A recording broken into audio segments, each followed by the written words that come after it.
지난주에 예배에 관련된 말씀을 좀 드렸어요. 특별히 다윗을 이야기하면서 그의 아들이었던 압살롬이 왕권을 차지하기 위해서 반역을 일삼았고 모든 상황을 알지 못한 채로 예루살렘 성을 빠져나와야 했던 다윗을 바라보면서 그 다윗이 그 처절한 심경 가운데 하나님께 어떻게 고백을 하고 있는가에 우리는 좀 주목을 해봤어요. 그때 그가 마음 가운데 하나님을 향하여 고백하기를 주의 인자하심이 생명보다 나음으로 내가 주님을 찬양합니다 라고 했던 것을 우리가 기억하실 것입니다.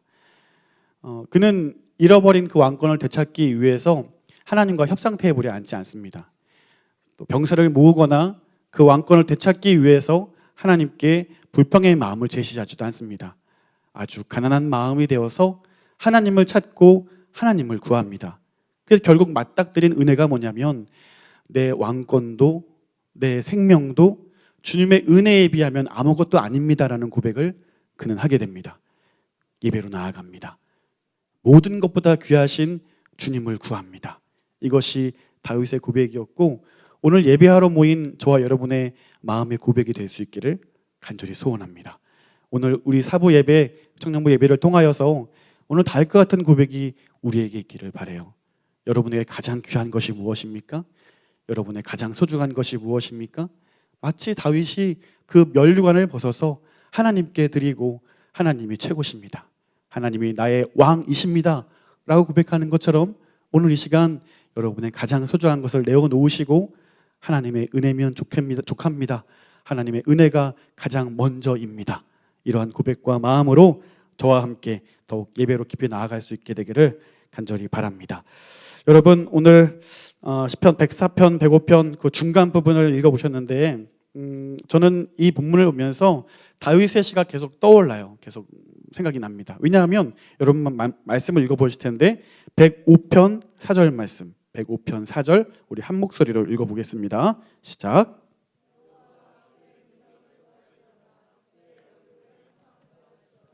아멘. 오늘 시편의 주자도 다윗처럼 하나님을 구한다라고 하고 있어요. 하나님을 구한다. 성경학자들이 이 시편의 저자를 다윗으로 보기도 하는데 또 어떤 분들은 포로 이후에 기록된 기록물일 수 있다라고 얘기를 해서 정확하게 누군지는 잘 모르겠어요. 그런데 공통적인 부분들이 발견되죠. 그것은 하나님을 구하고 하나님을 찾는다라고 이야기를 하고 있다라는 사실이에요. 오늘 이 본문을 보면서 정말 예배자의 마음, 어떤 마음으로 예배를 드려야 하는가 오늘 함께 배우기를 원해요. 먼저 104편과 105편을 한시로 우리가 이해하는 것이 중요할 것 같습니다. 왜냐하면 연결이 되거든요.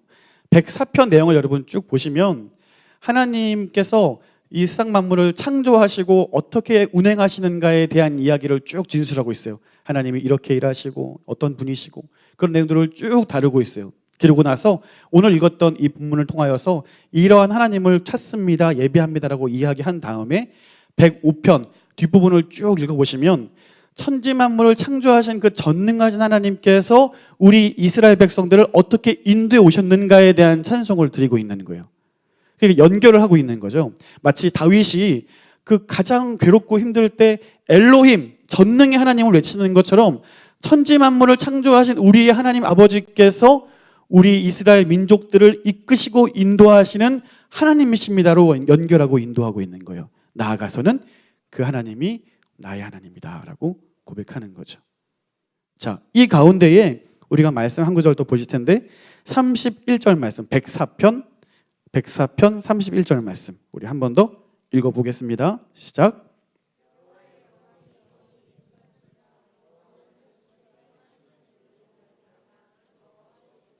아멘. 104편의 내용을 말씀드리면서 하나님이 창조, 마치 창세기에 나오는 창조의 순서대로 모든 만물들을 창조하셨다라고 말씀을 드렸는데 그러한 일들 이후에 하나님이 창조한 이후로 멈추고 쉬시거나 가만히 계시는 것이 아니라 여전히 일하시는 하나님이라고 고백하고 있는 거예요. 여호와의 영광이 영원히 계속할지며. 어떤 철학자들은 신은 과거에 이런 천지 만물을 창조하는 데까지만 일하시고 개입하지 않으신다라고 말하는 사람들이 있어요. 또 어떤 사람들은 신은 죽었다라고 이야기하는 사람들도 있어요. 또 많은 사람들 또한 이 세상을 살아가면서 신이 어디 있냐라고 이야기를 하고 있어요. 그러나 오늘 성경은 분명히 말하기를 천지 만물을 창조하신 하나님께서 여전히 일하시고 계신다라고 이야기하고 있어요. 여러분 시편 121편 4절 말씀 보시면 이렇게 기록되어 있습니다. 이스라엘을 지키시는 이는 졸지도 아니하시고 주무시지도 아니하시느니라. 그 하나님께서 여전히 일하신다는 거예요. 쉬지 않고 졸지도 않으시고 하나님의 백성들을 바라보시면서 지키시면서 인도하시는데 전혀 멈춤 없이 여전히 살아서 역사하신다고 말씀하고 있어요. 예수가족 여러분, 하나님은 어떤 분이십니까? 하나님은 어떻게 일하시고 어떻게 역사하시는 분이십니까? 예전에 어느 항공회사의 광고 카피를 보면은 이렇게 나오는데 그 미국 어디까지 가봤니? 이러면서 우리의 여행심을 이렇게 자극하는 광고 카피가 있었잖아요. 그래서 그거 보고 사람들 진짜 여행 많이 갔어요. 어디까지 가봤니? 그러면서 나 미국 가봤는데 그걸로는 안 돼. 여기도 가봐야 되고 저기도 가봐야 되고. 그런데 저는 이 카피를 가지고 여러분에게 되돌려 질문하고 싶은 게 뭐냐면 하나님을 얼만큼 알고 있습니까? 라고 묻고 싶어요. 하나님을 얼만큼 알고 계십니까? 하나님을 아는 지식이 여러분에게는 얼만큼 많이 있습니까? 그 아까 말씀드린 광고 카피 있잖아요. 실제로 그 광고 카피가 되게 유명해져서 사람들이 여행을 많이 하게 됐는데 이거 너무 자연스러운 결과인 것 같아요. 우리가 무엇인가에 관심을 가지면 더 알아내려고 하거든요. 3주 전부터 우리 제자훈련을 시작해서 함께 말씀을 나누고 있는데 제가 끝날 때마다 되게 좀 괴로운 이 작업을 하는데 오늘 당신 뭐 느꼈어요? 이렇게 물어보거든요. 되게 싫어하면서 얘기를 하긴 해요. 근데 어떤 분이 한 이야기가 되게 가슴이 남는데 성경 공부를 하다 보니까 성경을 좀 더 자세히 읽고 싶어졌대요. 그리고 돌아가서 읽었는지는 모르겠어요. 근데 자연스러운 얘기인 것 같다라는 거죠. 하나님을 알면요, 우리 인생의 목적을 발견하게 돼요. 그 종교개혁자였던 존 칼빈이 어떤 말을 하냐면 인간에 대해, 나 자신에 대해 알기 위해서는 하나님을 알아야 한다라고 이야기를 했어요. 왜냐하면 모든 인간은 하나님 안에, 하나님께서 우리 인간 안에 살고 계시기 때문이다라고 이야기를 하거든요. 그러니까 하나님을 안다라는 것은 하나님을 더욱 깊이 알고 하나님에 대한 식을 알면 알수록 내가 왜 살아야 되는가에 대한 이유, 내가 왜 인생을 살아가야 하고 내가 왜 하나님 말씀을 지켜야 하고 내가 이 가운데 하나님의 부르심이 무엇인가를 온전히 인정하고 살아갈 수 있다라는 겁니다. 그러므로 오늘 예배에 대한 이야기를 하면서 여러분 하나님을 얼만큼 알고 계시는가에 대한 질문을 동일하게 드리고 싶은 거예요. 하나님을 알아야 예배할 수 있습니다. 하나님을 아시는 만큼 여러분은 깊이 있게 하나님을 예배할 수 있습니다. 찬양팀이 30분 동안 찬양을 쭉 진행을 하는데 하나님을 알지 못하는 사람들이 이 찬양 가운데 동참을 하게 되면 그건 그냥 멜로디일 뿐이에요. 그러나 하나님을 아는 사람들이 이 찬양 시간에 동참할 때에는 그 가사 한 구절 한 구절이 하나님에 대한 지식과 알미기 때문에 그 은혜와 그 사랑에 동참하게 되는 거죠. 단순한 멜로디로 끝나는 것이 아니라 하나님을 찬양하는 예배로 우리는 동참하게 되는 거예요. 설령 내가 모르는 멜로디라 할지라도, 내가 모르는 찬양이라 할지라도 그 가사와 그 깊이에 우리는 동참할 수 있게 된다는 사실입니다. 사랑하는 예수가족 여러분, 하나님께서 진짜 기뻐하시는 예배를 드리기 원하세요? 하나님이 찾으시는 예배를 드리길 원하세요? 예배에 감동도 있고 은혜도 있고 뭔가 예배를 드리고 나서 내가 정말 이렇게 살면 안 되겠구나, 이렇게 살아야 되겠구나 라는 귀한 경험이 있길 원하세요? 하나님을 아셔야 됩니다. 하나님을 아셔야 돼요. 여러분, 그러한 전능의 하나님을 우리가 알게 원하신다면 우리 시간이 조금 걸리긴 하겠지만 말씀을 한번 읽어보도록 할게요. 제가 시편 104편에 대한 내용을 쭉 말씀드렸는데 실제로 이 시편의 저자가 그 전능하신 하나님을 어떻게 노래하고 있는가를 우리 같이 한번 동참해 보면 좋을 것 같은데 시편 104편 1절부터 무려 30절까지 내용을 우리가 읽을 건데 부탁드리고 싶은 거는 이거예요. 한 10절 정도 지나가면 우리의 집중력이 흐려지고 지쳐가고 다 제각각 읽을 수도 있겠어요. 하지만 마음을 들여서 하나님이 어떤 분인가에 내가 더욱더 깊이 알아가겠다라는 마음으로 한번 집중하여 마음을 두고 고백하는 마음으로 함께 교독하기를 바랍니다. 저와 여러분께서 1절부터 30절까지 한 절씩 교독하여 읽겠습니다. 제가 먼저 1절 말씀 읽어봅니다. 내 영혼아 여호와를 송축하라. 여호와 나의 하나님이여 주는 심히 위대하시며 존귀와 권위로 옷 입으셨나이다.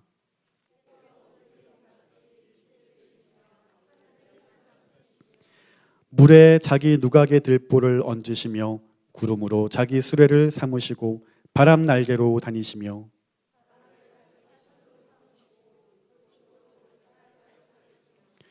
땅에 기초를 놓으사 영원히 흔들리지 아니하게 하셨나이다.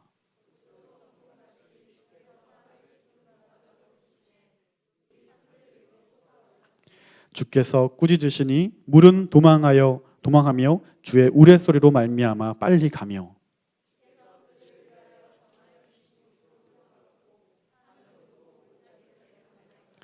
주께서 물의 경계를 정하여 넘치지 못하게 하시며 다시 돌아와 땅을 덮지 못하게 하셨나이다.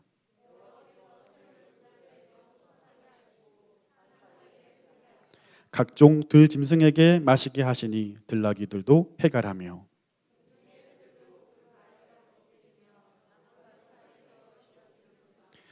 그가 그의 누각에서부터 산에 물을 부어주시니 주께서 하시는 일의 결실이 땅을 만족시켜 주는도다.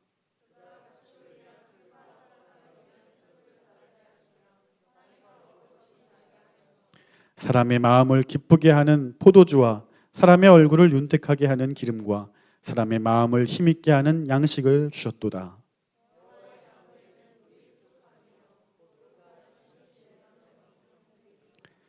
새들이 그 속에 깃들이며 학은 잣나무로 집을 삼는도다.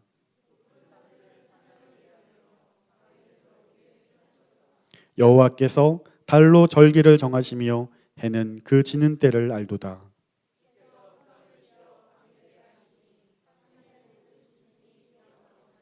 젊은 사자들은 그들의 먹이를 쫓아 부르짖으며 그들의 먹이를 하나님께 구하다가 사람은 나와서 일하며 저녁까지 수고하는도다.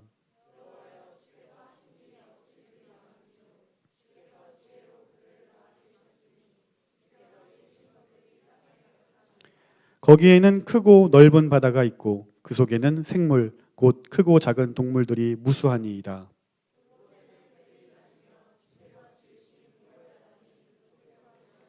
이것들은 다 주께서 때를 따라 먹을 것을 주시기를 바라나이다.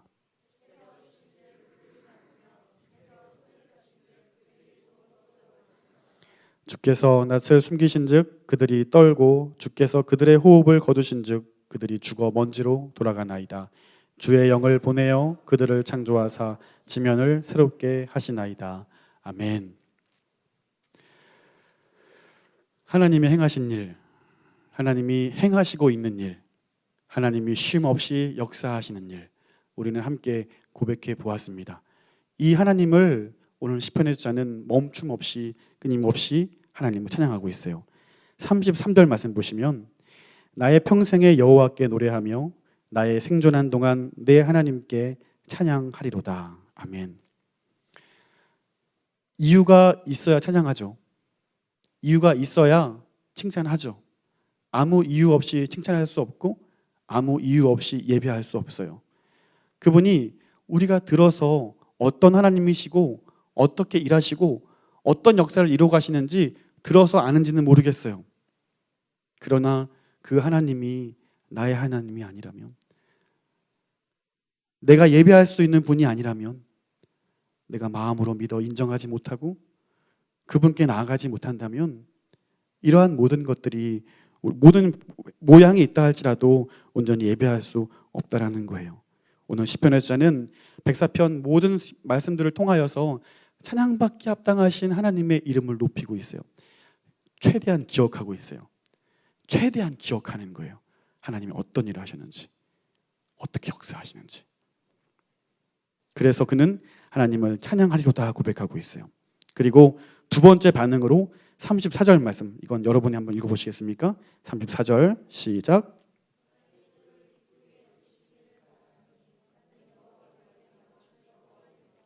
아멘. 자, 34절 말씀이었군요. 자, 동일하게 있었고, 자, 그리고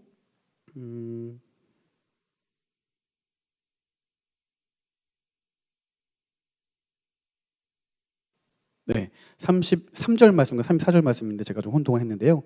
자, 그렇게 모든 이유로 말미암아 그가 하나님을 찬양한다라고 이야기하고 있어요. 저는 이런 장면들을 보면서 그렇기 때문에 예배자는 하나님을 예배할 수밖에 없다라고 믿습니다. 그렇기 때문에 예배자는 하나님 때문에 만족할 수 있고 하나님 때문에 기뻐할 수 있다고 믿습니다. 많은 사람들이 주일 성수하는 일, 소그룹, 큐티 시간, 혹은 정기적인 기도의 모임, 이러한 모든 시간들을 아주 귀찮은 시간으로, 혹은 중요한 건 알지만 내 시간을 내기는 힘든 시간들로 우리가 받아들이고 참 부담스러워하고 있는 것 같다는 생각이 들어요. 그런데 이것은 하나님께서 우리를 귀찮게 하시기 위해 준 율법이 아니라 오히려 우리를 자유케 하시기 위한 은혜의 수단으로 주셨다라는 생각을 여러분이 꼭 기억하시면 좋을 것 같아요. 예배를 통해 우리는 하나님을 알 수 있어요. 말씀드린 것처럼 찬양식 시간을 통하여서 우리는 그분의 이름을 높여드립니다. 그분의 행하신 일들을 기억하고 함께 찬양합니다. 하나님이 어떤 일을 행하시는가에 우리가 초점을 맞추고 말씀을 듣습니다. 그리고 어떤 일을 내 삶 가운데 이루어 가실 것인가에 대한 기대감으로 하나님을 신뢰하여 기도할 수 있습니다. 만일 이러한 귀한 예배가 빠진다면, 이러한 귀한 예배가 나의 삶 가운데 사라지게 된다면 우리의 삶이 어떻게 될까라는 것이죠. 예배할 수 없을 것입니다. 그러므로 오늘 우리는 시편 말씀을 통해서 가장 중요한 것, 예배하기 위해서는 하나님을 알아야 한다. 하나님의 행하신 일들을 우리는 기억해야 한다라는 것을 배우게 됩니다. 자, 우리 말씀을 한 번 더 읽어볼게요. 105편 4절 말씀 한 번 더 읽어보겠습니다. 105편 4절 시작.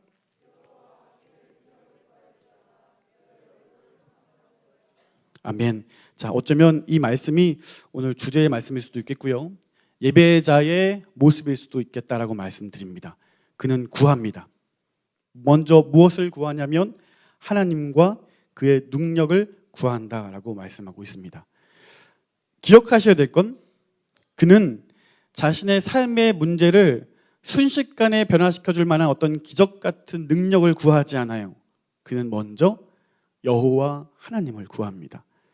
그 하나님과 더불어 하나님의 능력을 구하고 있습니다. 너무 뻔한 이야기를 한번 물어볼게요. 어떤 사람들이 구할까요? 너무 뻔하죠? 뭔가 필요한 사람이 구하겠죠. 뭔가 얻어야 하는 사람들이 구하겠죠. 이 말은요, 하나님이 어떤 분인가를 인정한다라는 이야기예요. 만일 나에게 손이 있고 나에게 능력이 있다 생각한다면 구하지 않습니다. 찾지 않습니다. 예수님께서 말씀하신 것처럼 그 바리새인들 갈구기 위해서 하신 말씀 있잖아요. 그러니까 의사는 병든 자에게라 쓸데 있고 건강한 자에게는 쓸데 없다라고 말씀하시거든요.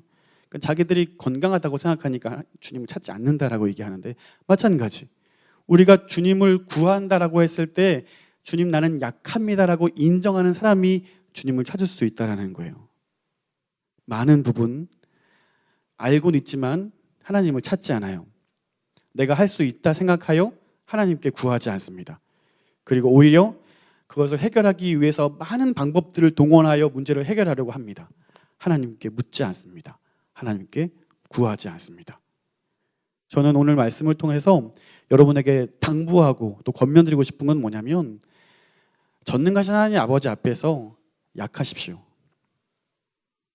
하나님 앞에서 오히려 약하십시오. 그것이 오히려 우리에게 은혜입니다. 스스로 강하다 생각하여서 하나님을 찾지 않는 그런 교만한 모습이 우리 안에 없게 되기를 바랍니다. 이렇게 말씀하면 여러분 와닿지 않으니까 다시 말씀을 드리면, 하나님을 찾지 않는다는 것이 어떤 표현이냐면 기도하지 않는 거거든요. 전혀 기도하지 않아요. 필요는 하다고 생각하지만 기도하지 않습니다. 하루에 어느 시간도 내가 내어서 내 상황과 내 필요와 하나님께 대한 비전에 대해서 하나님께 말씀드리지 않아요. 기도하지 않아요. 그리고 내 힘으로 살아갑니다. 기도하지 않는다면 우리는 하나님께 구하는 사람들이 아닌 거예요. 오늘 시편에서 저는 하나님을 구해요. 그리고 그의 능력을 구합니다. 그러고 나서 또 무엇을 구하고 있나요? 말씀 보실까요? 후반절을 보시면 그 얼굴을 항상 구할지어다 라고 말씀하고 있습니다. 사실 이 시편의 저자는 불가능한 것을 구하고 있어요. 하나님은 영이시니까 우리처럼 눈, 코, 입이 없으시잖아요. 하나님 얼굴을 본 사람도 없고 사실 구할 수도 없어요. 왜냐하면 받을 수 없기 때문에. 그럼에도 불구하고 성경의 많은 표현들 중에 하나님의 얼굴을 구한다라는 표현이 많이 등장을 해요. 그러니까 이 하나님의 얼굴은 무엇을 상징하는 표현이냐면 하나님의 임재를 표현하는 상징인 거예요.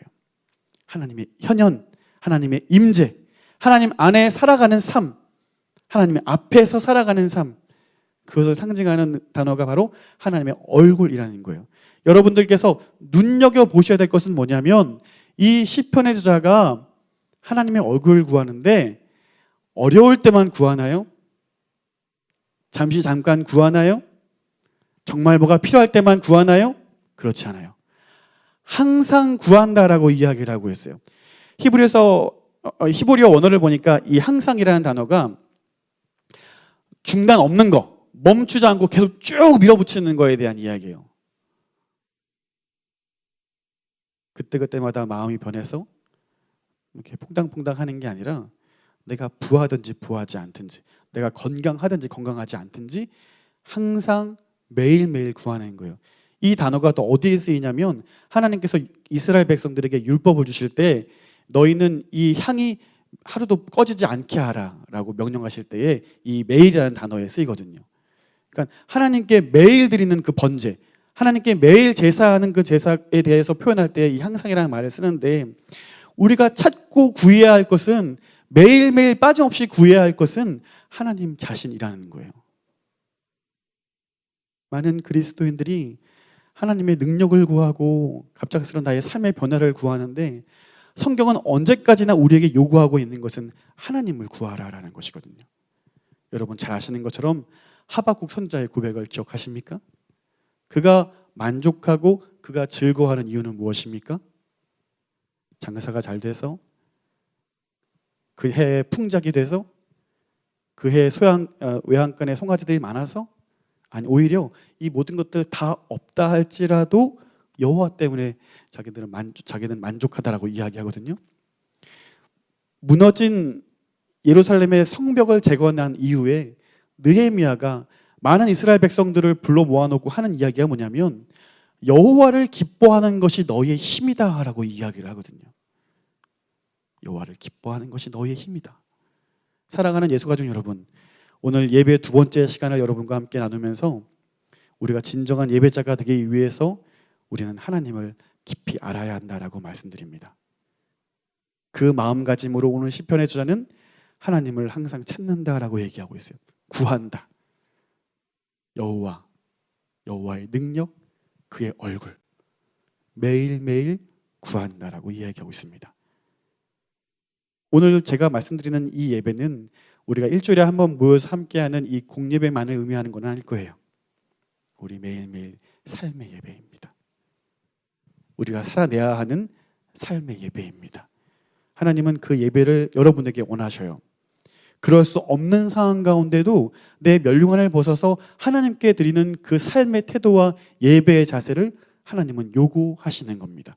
그러한 예배자들이 함께 이 자리에 모여서 하나님을 찬양하고 하나님께 예배하는 그 예배의 현장을 여러분 떠올려 보십시오. 재밌는 건 우리가 하나님의 행하신 일들을 기억하고 그 행하신 일들에 반응하여서 하나님을 찬양하고 높일 때에 우리에게 오히려 부어주시는 하나님의 은혜가 있다라는 거예요. 우리가 하나님을 열망하고 뜨겁게 찬양하고 하나님의 행하신 일들에 집중할 때에 하나님이 오히려 우리에게 이 일주일을 살아가게 하는 힘과 능력을 공급해 주신다라는 거예요. 여러분 이 사실을 믿으십니까? 많은 분들이 이 순서를 혼동하는데 나의 감정적인 위로나 감정적인 필요를 해소하기 위해 예배를 나온다고 생각을 하거든요. 나는 오늘 예배를 통해서 내 어려운 이 삶의 모든 무게가 좀 해결됐으면 좋겠다. 오늘 예배를 통해서 이 어려운 마음이 좀 해결됐으면 좋겠다라고 생각을 하는데 아주 잘못된 예배의 마음이에요. 예배는 내가 받는 것이 아니고 드리는 것입니다. 행하신 하나님의 놀라운 일들에 반응하여서 내가 할 수 있는 최선의 것으로 하나님께 표현하는 것입니다. 그래서 배고편 1절부터 3절까지 여러분 내용을 한번 보시면 동사들이 막 등장을 하거든요. 한번 눈여겨보십시오. 찬양하라, 기억하라, 알려주어라, 찬양하라, 이러한 단어들이, 동사들이 쭉 등장을 하는 거예요. 이 사람은 왜 이렇게 얘기하고 있는 거냐면 일전에 하나님에 대한 일들을 다 기억하면서 어떻게든 표현하고 싶은 거거든요. 어떻게든 이 하나님의 선하심을 표현하고 싶은 거거든요. 그게 찬양이 됐든 노래가 됐든 누구를 붙잡아 앉혀놓고 하나님 이렇게 좋은 분이야 라고 얘기를 하는 것이든 계속해서 읊조리며 고백하며 묵상하는 것이든 이는 하나님 안에 사로잡혀서 그 은혜를 어떻게든 표현하고 싶은, 말 그대로 오늘 설교의 제목인 하나님께 응답하는 예배를 드리고 있다는 사실입니다. 사랑하는 예수 가족 여러분, 우리의 예배는 응답하는 예배가 되어야 합니다. 그러기 위해서는 하나님이 어떤 분이신가를 기억하십시오. 그리고 여러분께 도전 드리고 싶은 것은 하나님을 아는 지식에 더욱 힘쓰십시오. 우리에게 주어진 시간들을 여러분 결단하여 한번 참석해 보십시오. 그래서 사실 우리가 교회 공동체에 모이지 않고 세상 속에 살아가면서 우리의 생각과 우리의 눈과 우리의 귀가 계속 세상에 따라갈 수밖에 없거든요. 우리가 더 많이 보고 듣는 것에 영향받을 수밖에 없거든요.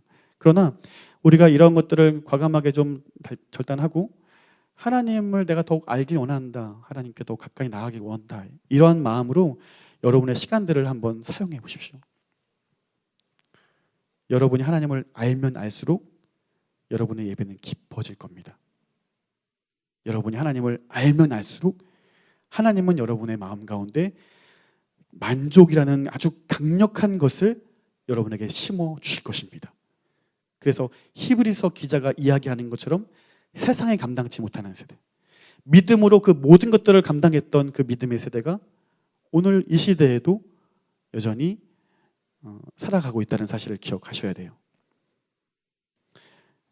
예배하기 어려운 시대다, 기독교는 멸망할 거다, 점점 사라질 거다, 교회는 점점 문 닫을 거다, 세대가 그렇다, 속지 마십시오. 여러분, 속지 마십시오. 하나님은 여전히 살아계셔요. 하나님은 여전히 하나님의 백성들을 찾고 계셔요. 하나님을 진실되이 예비하는 자들을 하나님은 찾고 계셔요. 그리고 그 예배자들을 통해서 하나님은 여전히 하실 일들이 있으셔요. 사랑하는 여러분, 진정한 예배자가 되십시오. 하나님을 기뻐하십시오. 하나님을 깊이 아십시오. 아는 대로, 감사하는 대로 여러분 최선을 다하여 예배에 반응하시고 그 좋으신 하나님께 내가 할 수 있는 것으로 표현하고 감격할 수 있기를 바랍니다.